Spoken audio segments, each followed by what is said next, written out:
Well, Democrats are calling for investigations, in fact, resignations, after a top of a security group chat that included a reporter about military plans for Yemen. That's right. Today, President Trump and his allies are downplaying the incident. NBC's Alice Barr has the latest from Washington.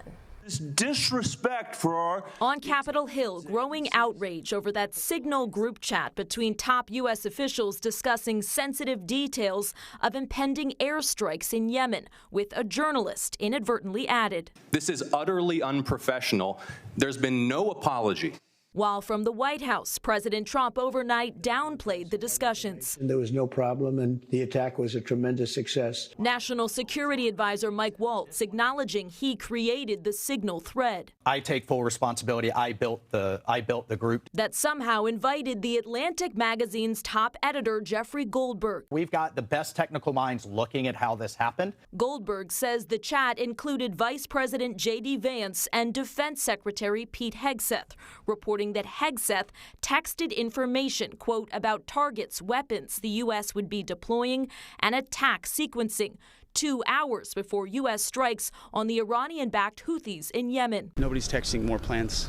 I know exactly what I'm doing. Goldberg disputes that, saying he may release more of the messages. We take national security information seriously. Also on the thread, Director of National Intelligence Tulsi Gabbard and CIA Director John Ratcliffe, who faced a grilling in a Senate hearing, both denying any information in the chat was classified. My communications, to be clear, in a Signal message group were entirely permissible and lawful. There was no classified material that was shared in that So then Signal if there was no chat. classified material, share it with the committee. You can't have it both ways. As calls for an investigation grow louder. In Washington, Alice Barr, NBC News.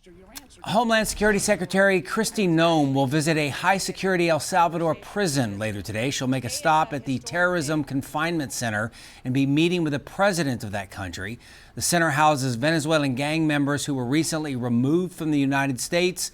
This trip is part of a 3-day trip where she will also be visiting Colombia and Mexico. Well, the Supreme Court is set to hear arguments today about federal government phone and internet subsidies.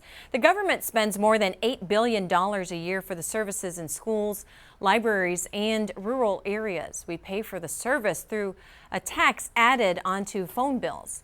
But a conservative advocacy group challenged the practice. Telecommunications companies say there would be major disruptions for tens of millions of Americans benefiting from the subsidies.